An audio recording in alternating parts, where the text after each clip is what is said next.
So I'll just put that near my superstars, and it is recording. So this is Shelley McElroy, and we are at Pioneer Acres.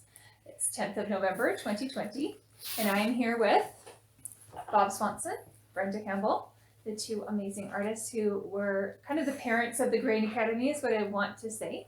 So we did want to do our best to document this kind of historic event, and more, I just feel like exhibits need to have like the people who made them and created them. And I just kind of I really want to say, first of all, thank you for coming. There's a snowstorm. It's absolutely horrible weather today, but I appreciate you both coming because I think this is the kind of thing I'm so mindful that when I see an exhibit or see a display somebody's created, and I wish I could ask them about it, I think we've got to get better about doing these and realizing that 20, 30 years down the road, people are going to want to know why we made it and how it happened. So I kind of look at it as like a historic artifact in itself. So thanks both of you guys for coming to do the interview. Welcome. Nice to be here. Yeah, We've managed to get through the Yep. snowstorm. Yeah, We're good. on the dog sleds or whatever it was we did tonight. Yeah.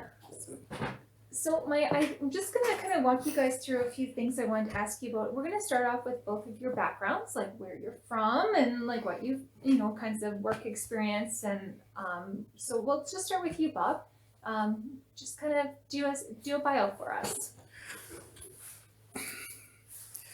Well, to put it simply, I'm living on my great-grandfather's homestead, Mm-hmm. so I haven't gone very far. Did you say great-grandfather's homestead? Great-grandfather, yes. And where is it located? Actually, east of Carstairs or west of Linden, just almost halfway, somewhere in there. Got it. And Yep. so how many generations of Swansons have been there now? Like, what are you guys up working on? 1, 2, 3, 4, 5, 6. Yeah. Well, I would be the 4. fourth, And And our how- children was and then our children, but we have grandchildren and a great-grandchild. Wow. So 6 So- generations. Yeah. Yeah. So Yeah. lifelong farmer. Yeah, I never did a lot of farming. I worked for a neighbor there for quite a few years. Yep. And most of the farming I did on my place because it was only just a half section of land. I worked off the farm and raised cattle. Gotcha. And yeah, that worked until BSE came along, and Familiar story in my family as well. then we got rid of the cows, and it wasn't long after that that I was able to retire. We broke up all the grass and rented out grain land, Got it. and that's what I still rent it out. So Yeah. Yeah. Oh, Yeah. very interesting. Another historic event in living memory is that BSC, and that's a familiar story where people have been ranching for years and years and years and had to make a big change. Yep. Yeah. Yep. Got it. Yeah. Excellent. Yeah. Thank you, Bob. Brenda, same thing to you. What's your background? What's your experience? More. Do we have that much time? Yeah. So I'm actually born and raised in Calgary. Yeah. Moved out to Irkana when I was 31, I guess. But we'd been coming out, my first husband and I have been coming out to Irkana from the time we were like 16, 17. So when we moved to Irkana, we bought an acreage and it just felt like we moved home. So Irkana's kind of been my home away from home for more years than Calgary, that's for sure. I'm a graduate of ACAD. Now it's called the University of the Arts, I guess. And I was a graphic artist for Alberta Weed Pool.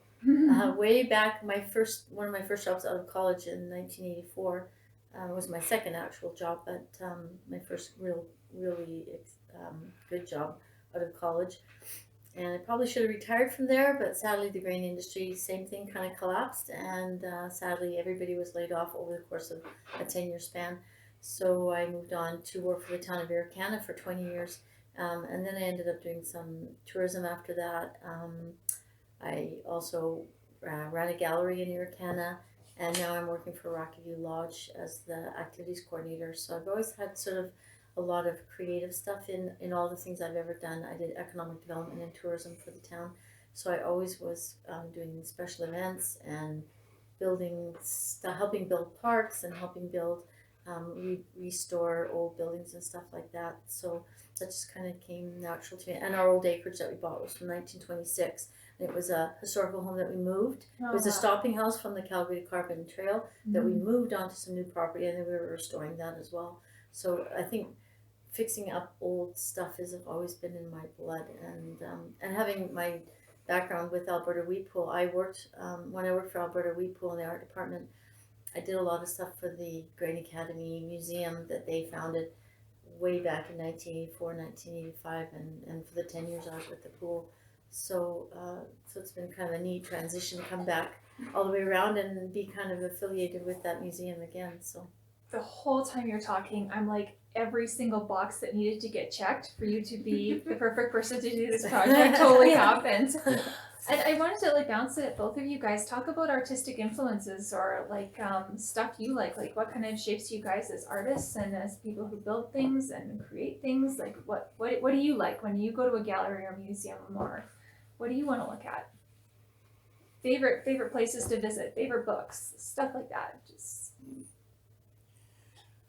Oh, that's hard to say. When I go to a museum, I just love everything that's there, you know, like uh,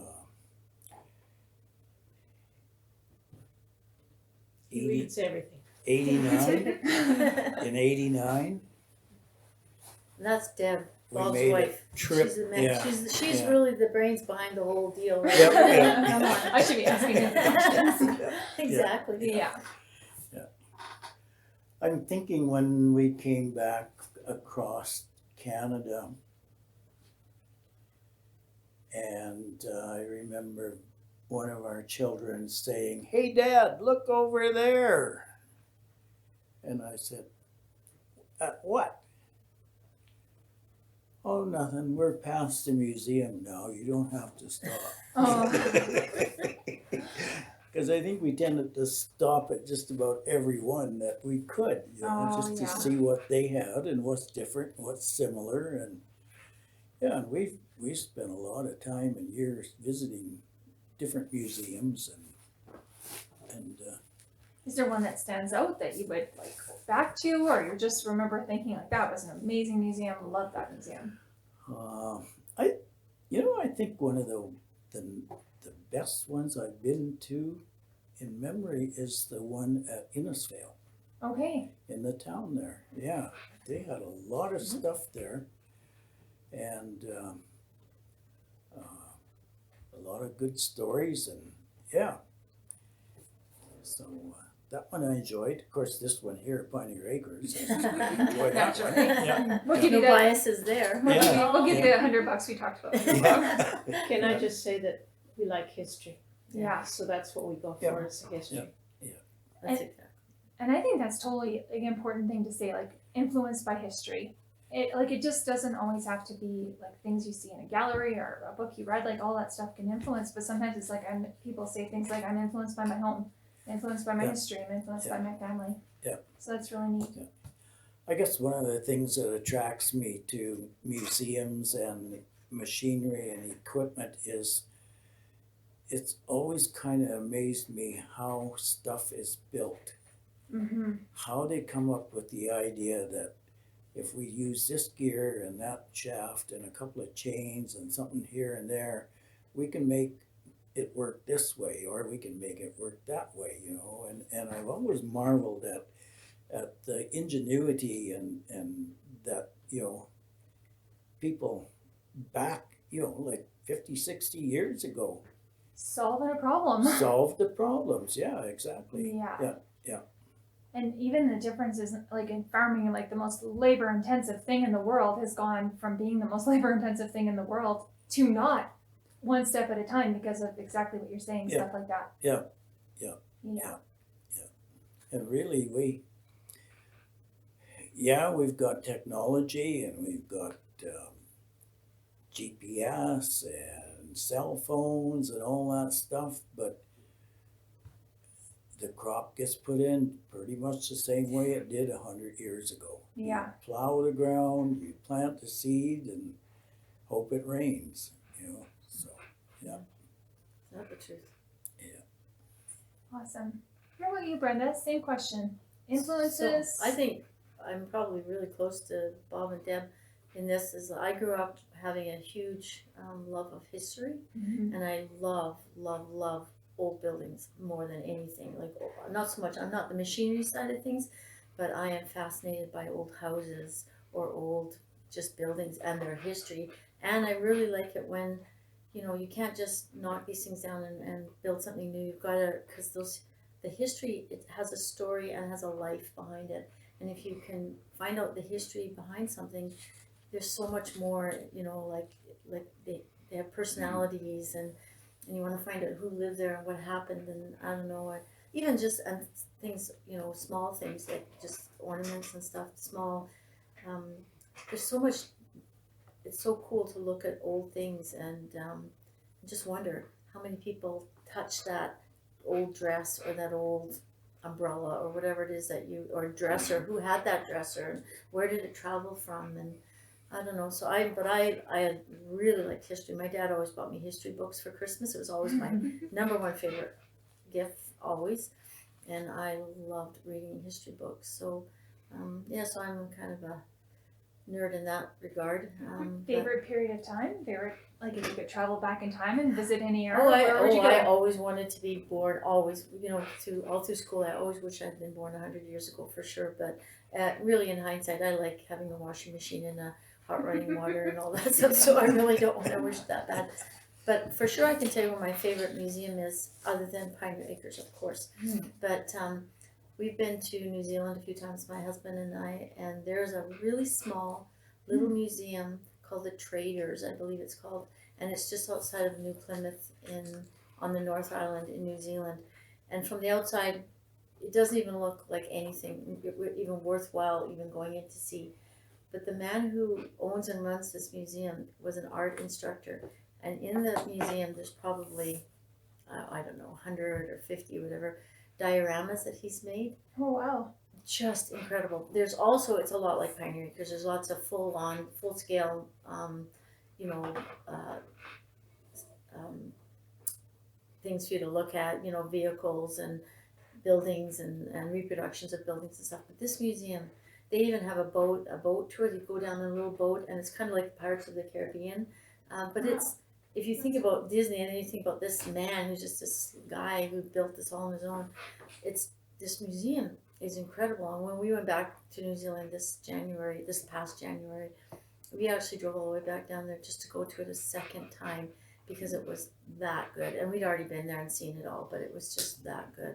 So I like, sometimes you drive to these small towns like, in Alberta or anywhere, and you see these magnificent things that you can't believe are in these small towns, and you think, why don't more people come? Because this is just, it's a gem. They're just gems, so yeah. So anyways, I love, every time I go anywhere, if there's a museum, we holiday around golfing and museums, and that's kind of our, I love to see how they're set up. I like to see how they display their things, how they do it, so that we can emulate that a little bit and learn from other museums, and then try and make it, what is it that makes this museum popular, or what do they, I love to go to a museum and sort of say, their outside is really sad so that nobody thinks it's good on the inside. So I wish they could fix, you sort of critique them as you go as well. You wish you could kind of say to them, if you just made your outside better, then they would see the value of how amazing the inside is. So, but it's fun. I love, yeah. And there was another museum we went to in New Zealand, and they were a giant scale war. There were people that looked like they were soldiers and nurses and stuff from the Second World War or whatever, but they were probably 2 or 3 times big as real people. They are so lifelike. They were in the Wellington Museum, which is like high end. It's like the Glenbow Museum. I've never seen an exhibit that good because you would have thought those figures were real. It was incredible. But the people that made that exhibit also do, Lord of the Rings and all that stuff. So they're pretty high end museum people. But it's pretty neat to see what can be done there. So that was good. So let's travel back in time to December of 2019. And take us through a day in your life, like for both of you, what was going on around here this time last year? So we're taking all your influences, your lives, the places you've traveled to, and basically you guys get asked to kind of build/rebuild a museum. How did you guys get involved with it? We had actually started because we actually brought the boxcar over in November. Yeah. So Yeah. the museum was already, It was happening. It was happening already, yeah. So really it was September, October when we kind of got the call to help with the museum. So walk us through that. How did that happen? I don't know. I think the first time we were at the Grain Academy was before we went on holidays. And that was like in September. And I'm thinking, wow, we're going to get all of this. And, things started turning, just, are we going to be able to put it back the way it was? Are we going to display it the same as it was, or is things going to change, or what? But anyway, we went on holidays and we didn't get back until 21st of October. And I'm not good at dates, but I remember that because we got off the plane, drove to Carstairs and voted. Right. So yeah. Federal election, 2019. Yeah, by that time, things were starting to get packed up down there, and it wasn't very long, and we had went down and brought back a couple loads of stuff from there and offloaded it here, and then a neighbor came along and said, "Hey, I got an old boxcar over here. Do you think that Pioneer Acres would be interested in that?" And I said, "Well, I don't know. I'll ask them." So we'll be back to that boxcar. yeah. But when did you know you were got- going to be involved with it though, Bob? Like right from the beginning, like. Oh yeah, I knew I wanted to be in at ground zero. Yeah. No, that's Got it. That's where I wanted to be. Yeah. What about And you? I was a little disappointed that our holidays, wait for me.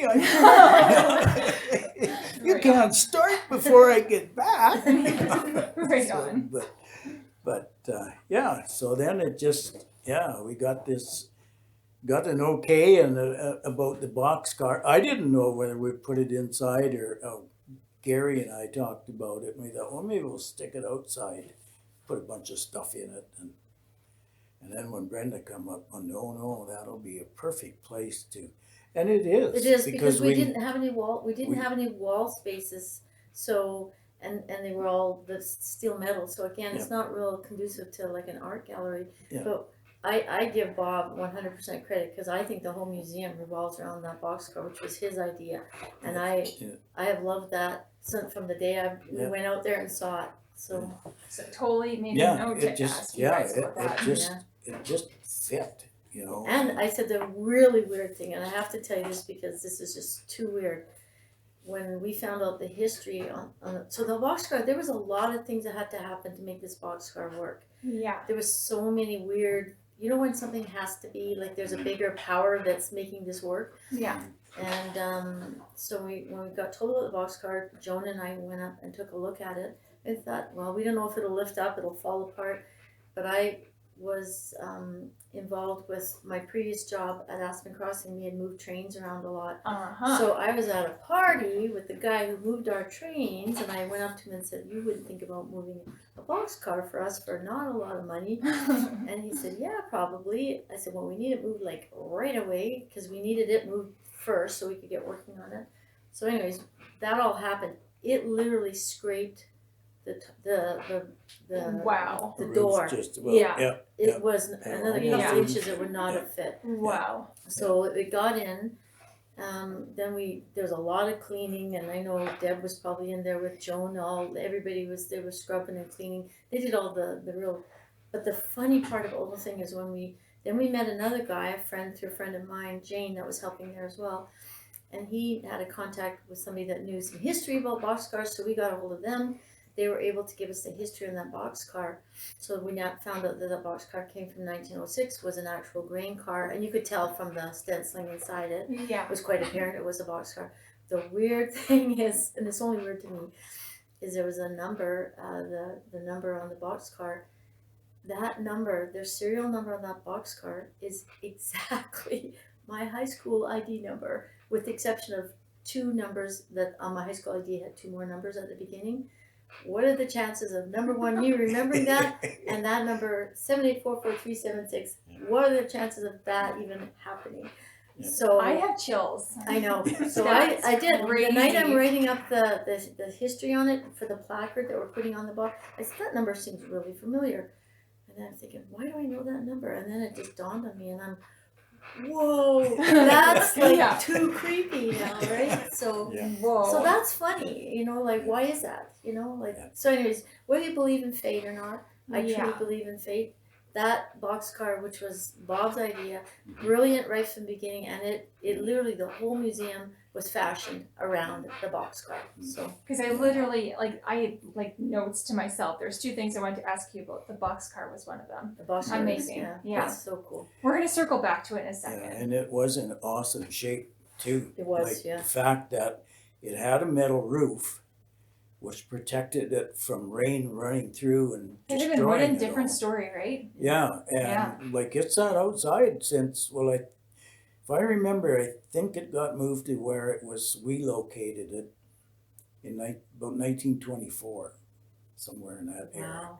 Wow. So it sat there a long, long time Almost in the 100 years. weather and sun, Yeah. Yeah, with no and it's actually in amazing shape. You know. Yeah. yeah. The only place it was really bad was right inside the door, because the door was opened. And then the snow and stuff had got in the weather, so Yeah. Bob had to repair the Yeah, flooring that's right right, inside of the front, yeah. right in close to the doors. But Yeah. otherwise, that thing is sturdy and cool. I mean, obviously, it doesn't have the metal wheels underneath it, but No. with the in-floor heating, we probably would have had too much weight on the ground Oh, for that, yeah. anyways. Yeah. So I don't think it really made a huge difference to that. No, So, no. but yeah, the So, boxcar was the integral number one most key piece to this whole Yeah. museum, and it also Yeah. made it drastically different from the original museum. As much as we want to keep their integrity of their original museum, we wanted to put a complete twist on it so that when people came, they saw something different, and it was changed enough to make it interesting, because we Yeah. needed to, give it Yeah. our flair. Yeah. So And then, from that point, everything revolved yeah, around it did. that. It gave us the wall space we needed to hang Yeah. stuff. Yeah. It gave us the flow for the traffic. It gave us everything we needed to make Yeah. it work. And Yeah. it was just it was the perfect size. Yeah. Like this thing, there was no way this thing wasn't meant to be, because Yeah. there was too many factors that lined up perfectly for us to have that thing. And to have somebody to move it, how would we have moved it? Honestly, that thing wouldn't have moved that easily with any other way. That we had a guy to move it, that we found another guy that knew the history, that Yeah. it's Yeah. cool all the way around.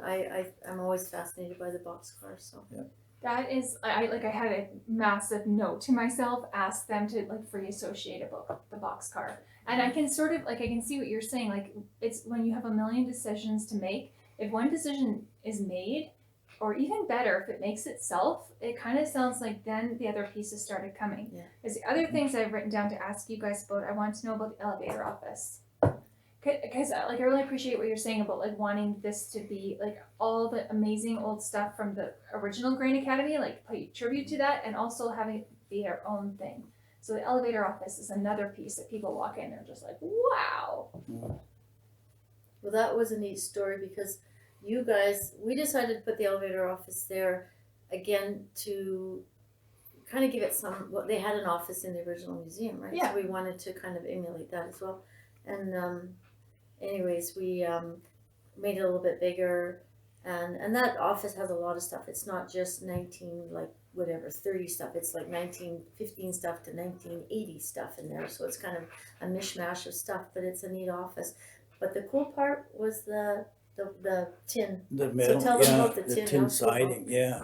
Like we very carefully tried to take off all they had down there, but it was cut up and in so many different pieces. Yeah. We knew we weren't going to be able to use it all, and we didn't have enough to do the whole office like they have down there. So we had decided, well, let's do one wall.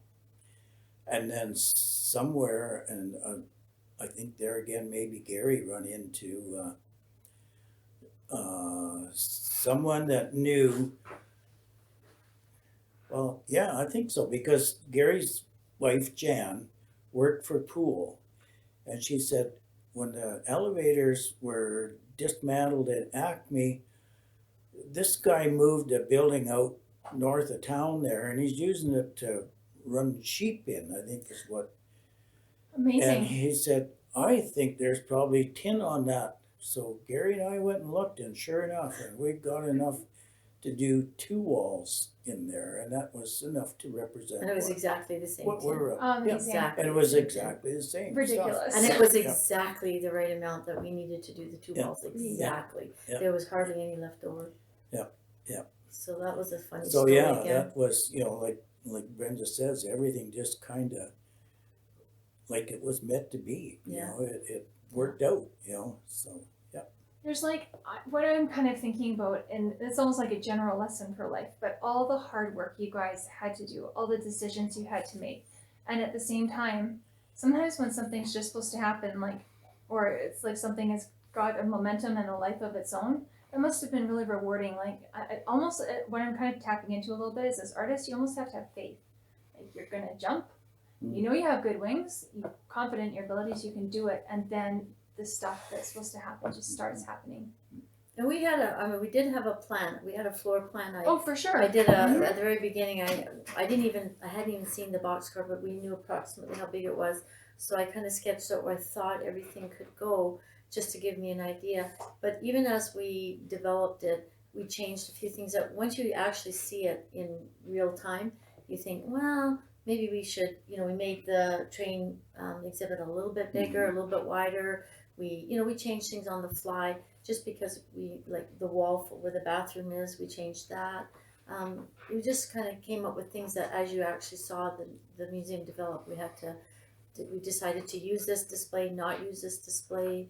The ramps, like Bob didn't. I mean, every time I asked for anything, if I said I need a wall built here, I need this covered in barnwood, I'd go back to work for a few days, come back, boom, it was all done. Like, I have never honestly ever worked in my life with anybody that is the best that you can get. Like, these guys were incredible. And and I'm not saying this to be nice, if it wasn't for Bob and Deb and those guys and Gary, this museum wouldn't have happened, because it just, he got the job done. Whenever I asked for anything, it was done immediately, and to a quality, the ramps that went up into the boxcar, I'm not expecting a kind of a half-ass ramp and then stairs on the other side.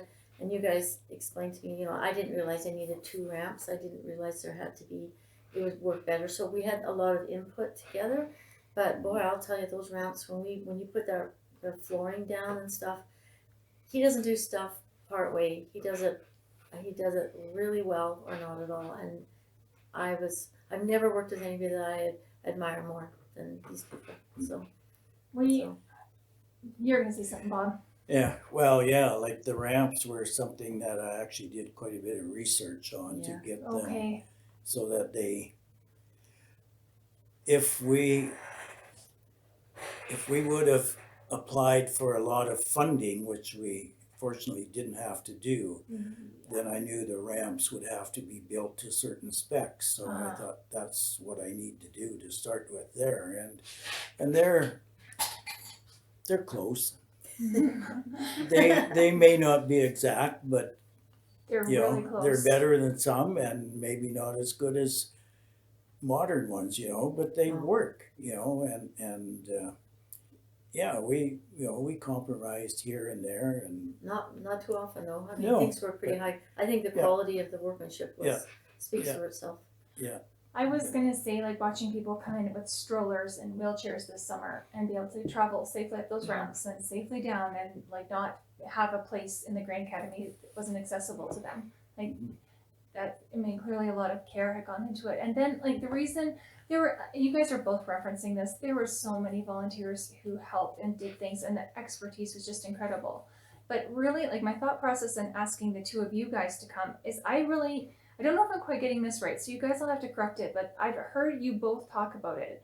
And it was kind of like there was stuff happening in your brain, Brenda, and Bob was like making what you were imagining happen.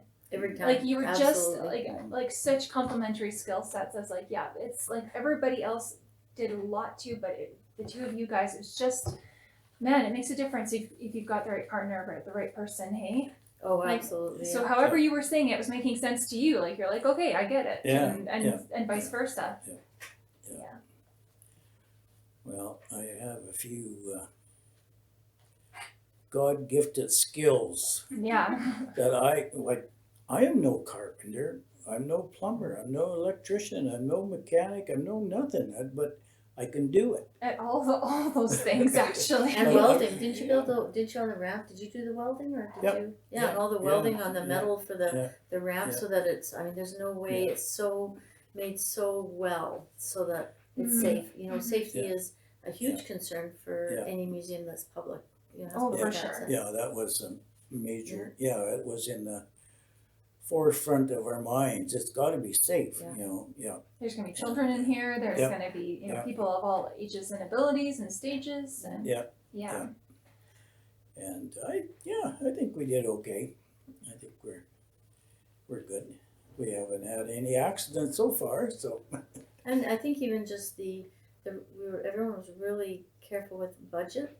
They were able to reused as much as we possibly could. We scrounged and repurposed, and like even my favorite story is at the very end I wanted a bench by the kids area, and we had at that point probably not much money left, and we had used every scrap of wood that we had, and there was a sign that said welcome with a rope on it, and it was, kind of had, needed to maybe go away or whatever. Well, he took that thing apart and came up with the most beautiful bench, and you would never know it was this previous sign. So he repurposed a lot of the stuff that we otherwise would have probably just got tossed out or whatever. So so we didn't really throw away very much at all. We used even all the carpet. I mean, we used the carpet from the original.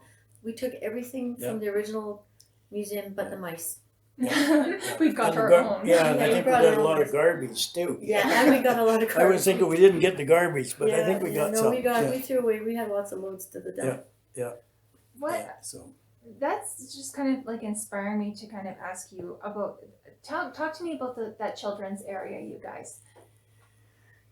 I because what is happening to me is I am having people from all over southern Alberta come to the Grain Academy, and they're telling me they remember going to the original one. Of all the field trips they took as kids, they remember the Grain Academy. Mhm. So, I mean, if we're going to be going for that with this next generation in its new home, talk to me about that, because that is really something you get when you walk in there. It's approachable. It's good for people of all ages. So what was that? How did that part come about? Because that was all ours. That was all you guys.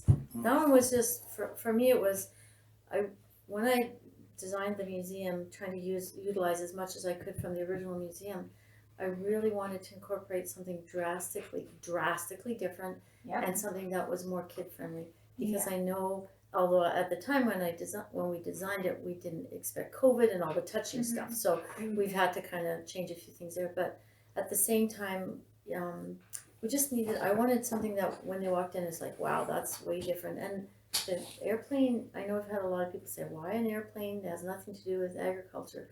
Well, I'm pretty sure airplanes do have a lot to do with agriculture, especially crop spraying or just aerial photography, looking at crops and just the fact that you can, if you're ever in an airplane from high up, you see the most beautiful landscape in the entire world right below you. It looks like a patchwork quilt. It honestly does. So for me, as much as I had a little bit of pushback from some of the older members, why are we doing this? Why are we doing this? I just was really steadfast that I thought it would be something different. And it was a challenge because originally we wanted to make it a little bit more realistic, and then the space didn't dictate it, and then the time and the money didn't allow that. So then we just kind of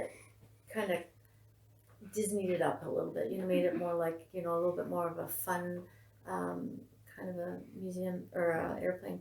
Again, Bob, he helped us all of that because it was not an easy thing to put together, trying to incorporate real airplane pieces that we were able to access into But like, actually Barry's one that, like the airplane was something that I couldn't really get my head around how it was gonna happen at Yeah. first, but Yeah. Barry, being a skilled carpenter, yeah, Barry yeah, worked could on that design one. it, yeah, We made a big pattern out of yeah, cardboard because it was just, we're having so much trouble. So finally I just got some cardboard and we cut it all out in cardboard and said, this is how I envision it looking. And then from there, Barry, our other carpenter, was able to cut out the pieces and then, kind of build it and help with Yeah, the construction of the whole yeah, thing. and I And then put you the did wing on. the wing and the stairs and a the bunch of other stairs stuff, and that yeah. type of stuff, Yeah. yeah.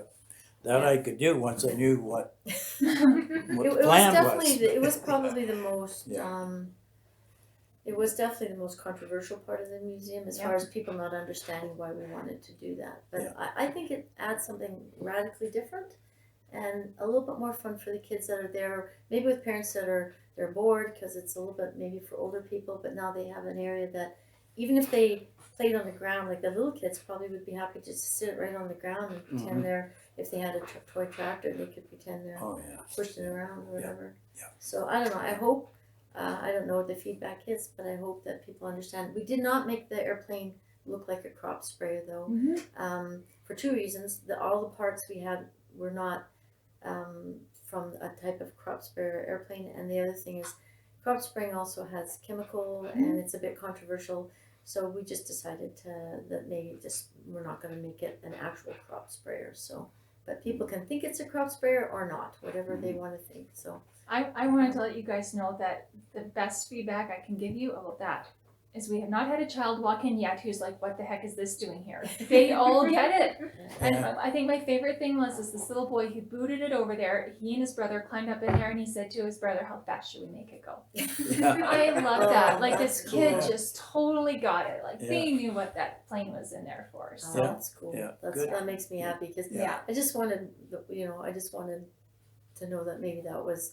I was always worried that I was making a bad decision on that corner of the museum, but I did definitely argue my point to the point where we finally decided to get it built. So I was gonna ask you guys, like, what was the biggest challenge, toughest part? Was that kind of it?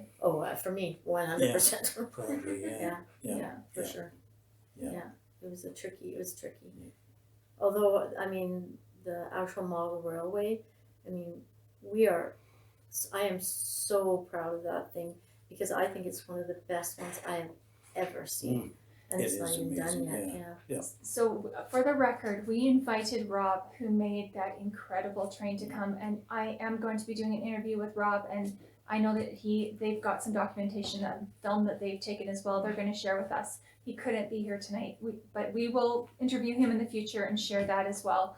He's not here. Let's just jam about that railroad. Like Emily and I are obsessed. Like if it's not terrible weather, we walk over there and literally that's our lunch. We just watch that train. We're looking at time there. Yeah, people actually we're getting a lot of people think that it's, like I actually posted a picture to my sister the other day and she said, I thought it was an aerial photograph of yeah, the town or whatever. totally. It's not. This is just a model.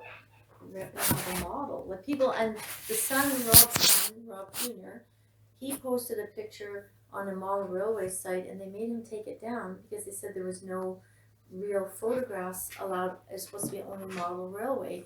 He said this is a model railway. Yeah. They thought it was real. I'm not even Oh, yeah. surprised. Yeah.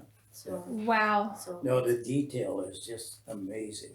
Just absolutely amazing. it's Like way more than I expected. I've done a little model railroading, but I couldn't even touch what he's done there. What was your favorite part of the model railroad, Bob? Oh, just the detail, like Yeah. the small lights and, like, oh man, the guy in the shop with his little welder going and, flashing on and off and, Amazing. yeah. Yeah. And the street lights and the combine with the flashing lights, the hopper's full, the truck's there to unload, and stuff like that, yeah. So, And it was nice. Yeah. The nice thing is when we talked to him about the original, I said the original Grain Academy had 90 feet of model railway. We do not have that. There's no way we could have that. Plus, it would have cost. Oh, we did not have a budget to redo that. Yeah. So we scaled it way back. We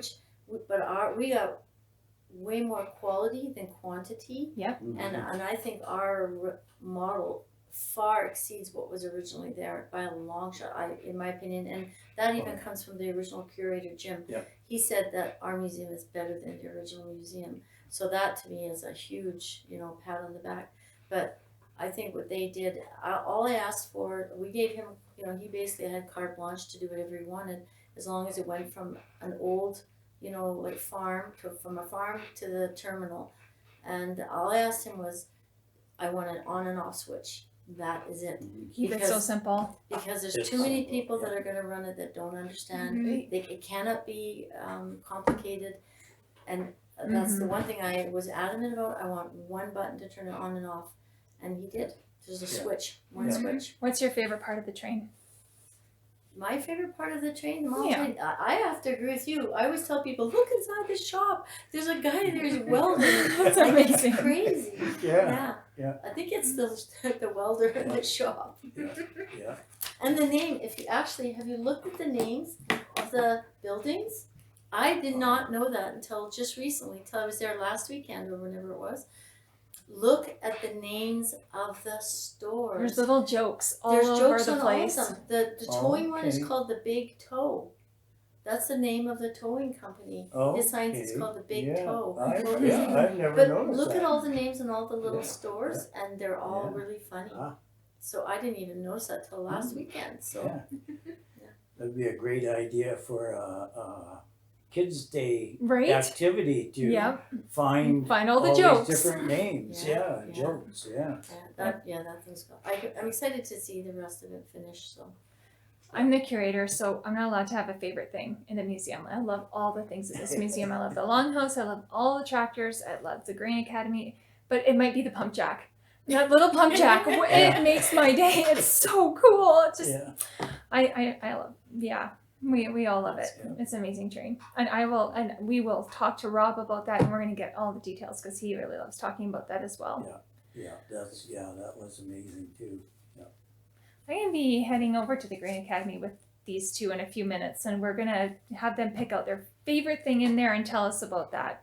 But I as we're kind of winding the interview down, one of the reasons that I want to do this interview with you guys is I'm a big fan of the long form interview, and I know for myself, I really wish that I could have met my great grandmother, but she died just a little bit before I was born, so I missed it. But the idea of being able to if I had been able to listen to an interview with her and heard her voice, and I really believe that as we go along with museums, it's going to be documenting our thought processes as we're making these exhibits, because there's so many museums, as you guys are talking about your faves. When I think about my favorite museums, when you have the written journals and things from people talking about their thought process and making that museum, and that's so special. And I just really wanted to kind of talk to both of you guys and think of this too as like a historic document for the future, all of which is to say I'm kind of setting you up to say something to people listening in the future. So like 20, 30 years down the line, what do you want them to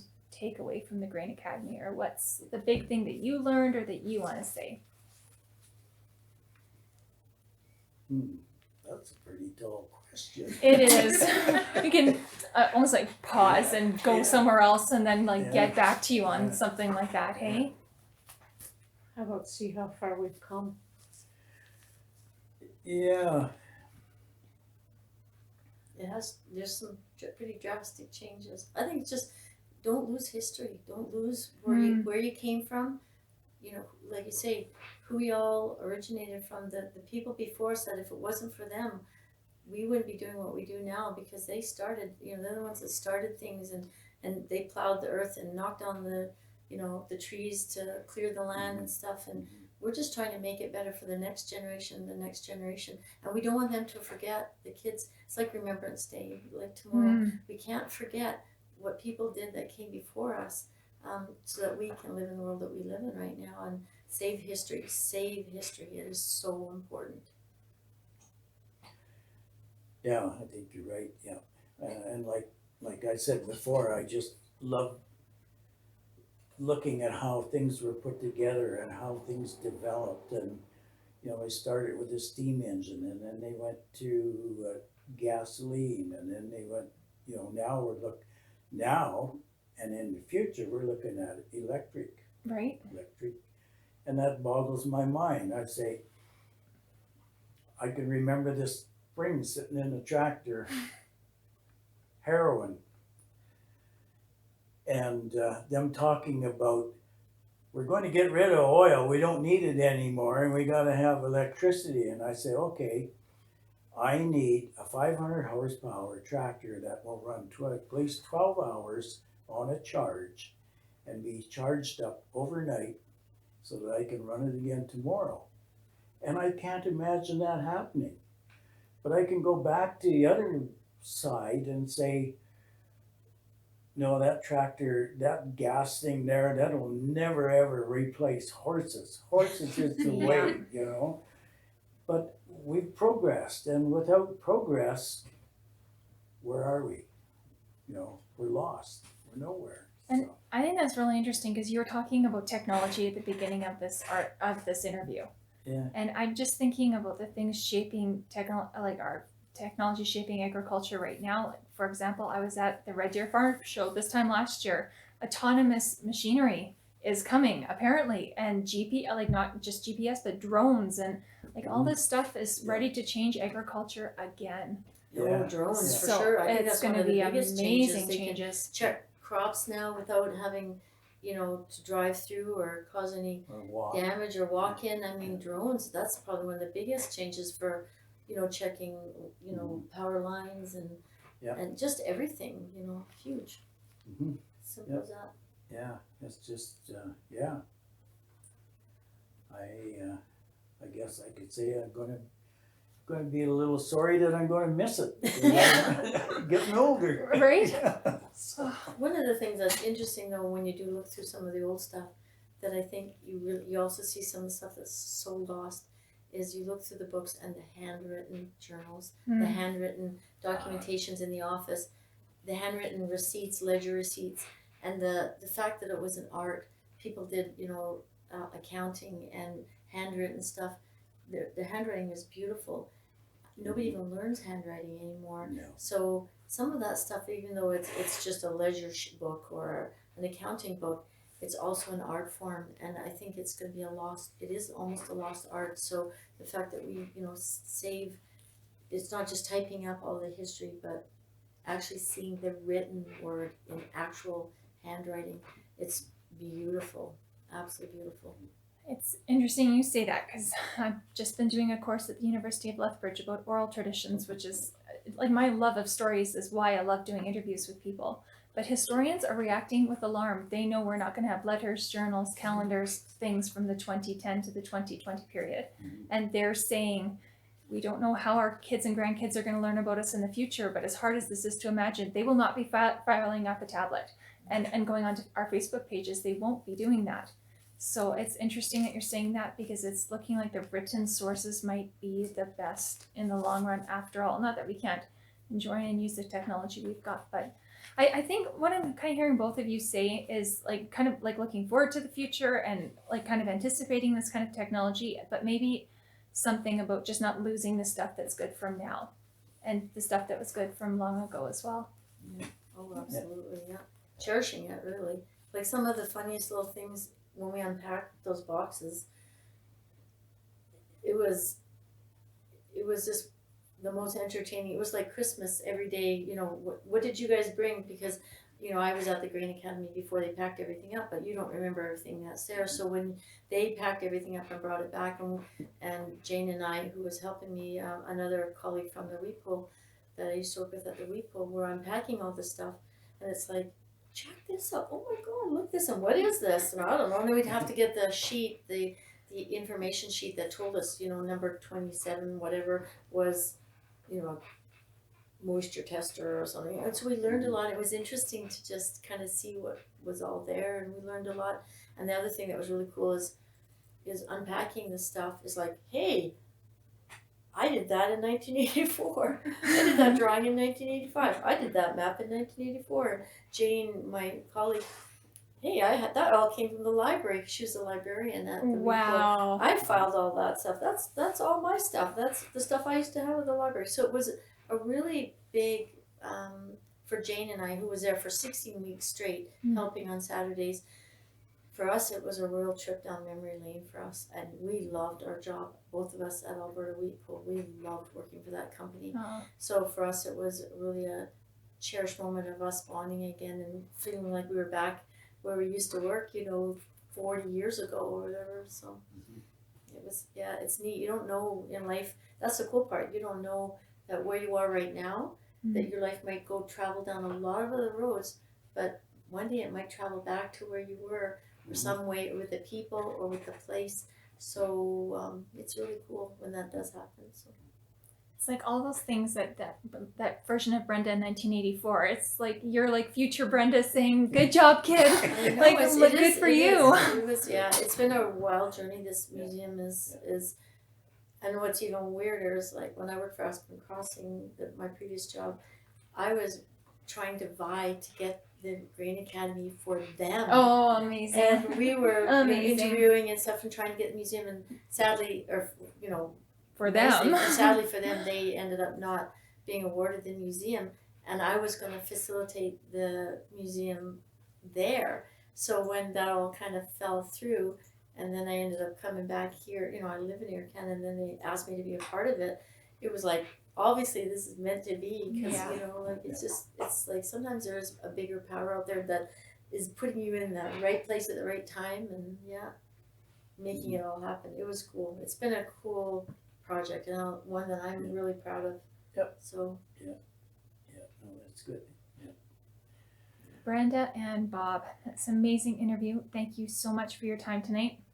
I know you guys have got to get going because we all like things to eat and to go home, but I guess the last thing we're going to do is just head over to the Green Academy and just document your favorite things there. But for everybody listening, I want to say thanks again to Brenda Campbell, Bob Swanson, these two amazing artists. We just got to hear this story of this special place in their own words, so we really, really appreciate that. you're So, welcome. let's. Thanks for asking. Oh, Yeah, our thank you. pleasure. Yeah.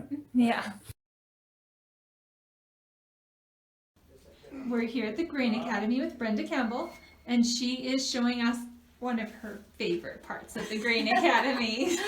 It's kind of funny because one of my favorite parts of the Grain Academy is the bathroom, because if you would have seen the bathroom before, it was pretty man shop kind of bathroom, I guess. And the women, after working here all winter long, knew that this was not going to be the way we were going to leave this bathroom, especially if we had some public coming in. So again, Bob worked his magic, and Joan, Joan Schleppe, who was another really integral person in this whole project, got some of this wood, and we kind of patched it, we ripped stuff out and painted floors and painted walls and put up barnwood and threw some flowers in and some pictures up, and now I'm really proud of a new sink. But I'm really proud of this bathroom that had a bit of a makeover, so I think we should be on a makeover show. I think we did a good job. What do you think? Yeah.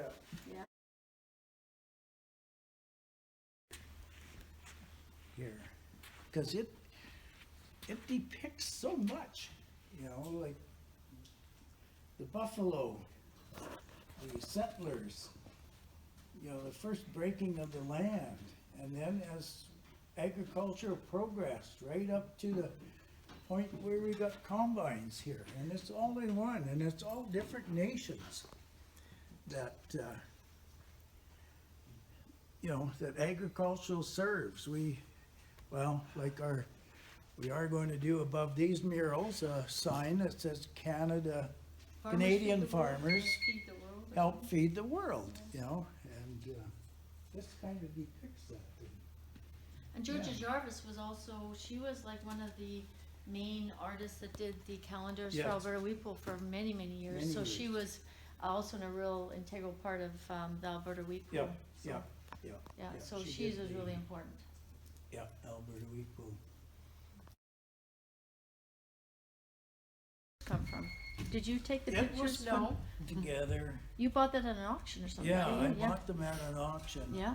And this is Kirkpatrick, which Yeah. is in the Drumheller Valley. Carbon, Acme, Wimburn, Three Hills, and Torrington, I think. they're all kind of local.